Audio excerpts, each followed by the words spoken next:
Whether you're trying to grow your following, apply for some freelance gigs, or apply for your first job in 2021, it's probably going to all be over Zoom or some other virtual web conferencing platform. In today's episode, we're going to talk about how you, as a teen or young adult, can actually make sure that you're taken seriously and get whatever you're after.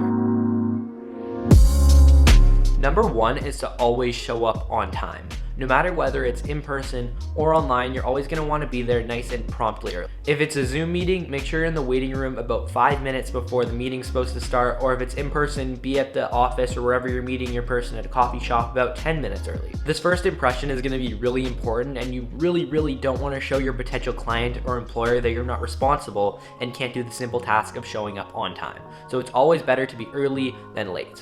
Arriving early also shows that you're sort of willing to go above and beyond for this person and always be there for them, which is really important to someone that's putting a lot of money and trust into you as a young person. Next up is having a solid online presence, i.e., don't post anything super political or controversial. Controversial. There's no problem with posting anything political or super controversial on your Instagram or social media accounts. Just make sure you do all this on a private account that only people you want to see that follow, because you really don't want someone looking you up and seeing something that they really don't like, because ultimately that is not going to work out for you. So you should always have this public presence online that just shows a neutral standpoint towards everything, that just shows you and your work, because ultimately that's all the person needs to see and that's all they're really looking for. The next thing is mainly about practice, and even more practice, and that is working on your speech and becoming more presentable. This is not going to happen overnight. It's something that I've picked up over years of talking to adults and people that I'm trying to pitch myself to.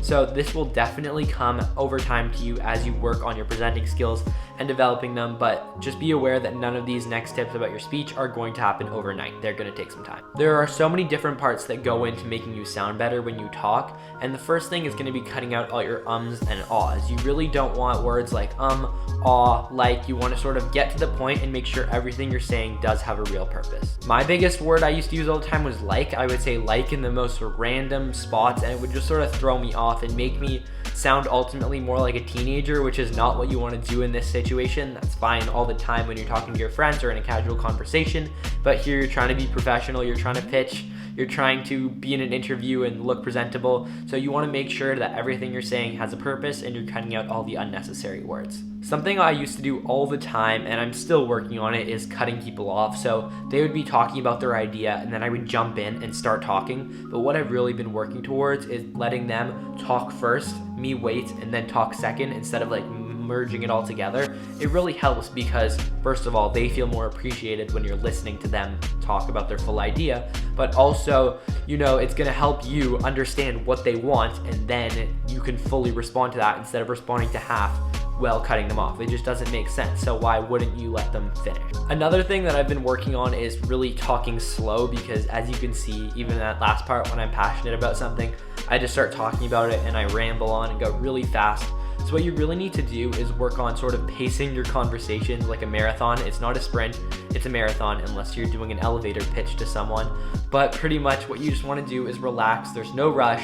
You have time in this conversation. You're going to sound much more professional, much more calm. And you don't want to be that super anxious and buggy person that they don't want to work with. You want to be nice, calm, and relaxed, and just sort of take your time, take a deep breath. You got this. The next thing is arguably one of the most important things that you could possibly do, and that is sounding confident. We sort of just talked about this in the last thing a little bit, but pretty much if you are not sounding confident with your skills and abilities, you are basically shooting yourself in the foot. This is extremely important when you're pitching yourself to a client, a potential employer, something like that where you are going to be providing services to them and potentially their outreach of community and customers.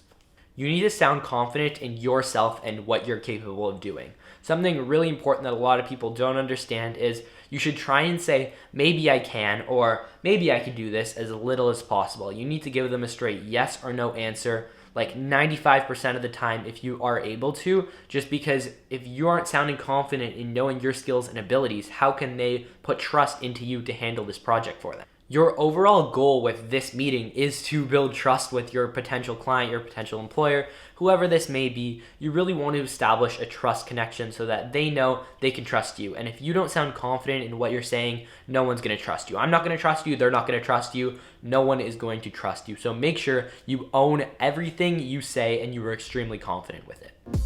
If you're meeting someone for business purposes these days, it is probably going to be over Zoom, and that's why making an amazing first impression is even more important than usual. You have no hand gestures, or you can't be physically presentable for them to see, so the alternative to that is your video and sound quality.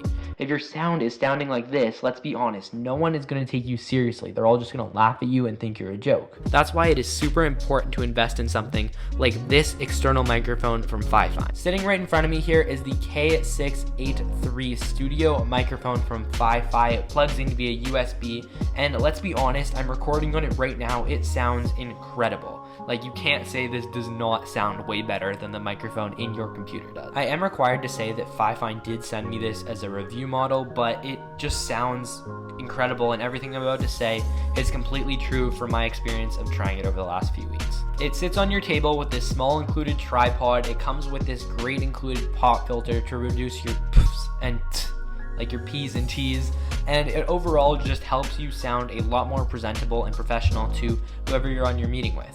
All you have to do to connect to Zoom, the process will be similar for other video conferencing softwares, is click this little arrow on the microphone icon and then hit Fi-Fi K683. It is that easy, and that is all you have to do to have professional sounding audio coming directly from your microphone into your computer and into Zoom. That's it.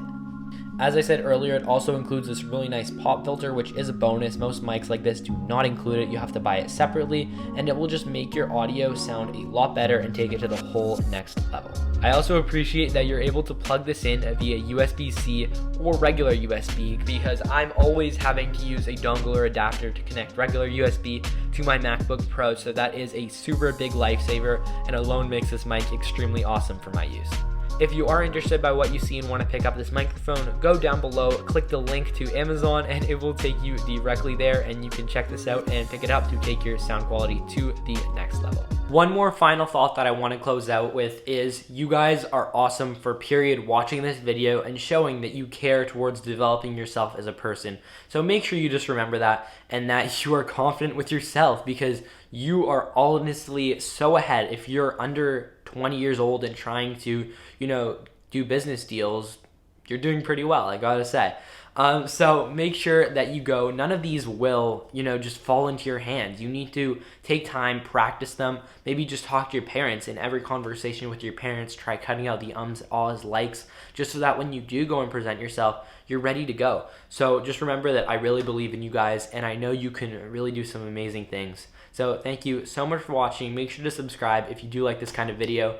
Comment down below. Click right here to learn how you can be productive as a teenager or young adult, and I'll see you guys later. Bye.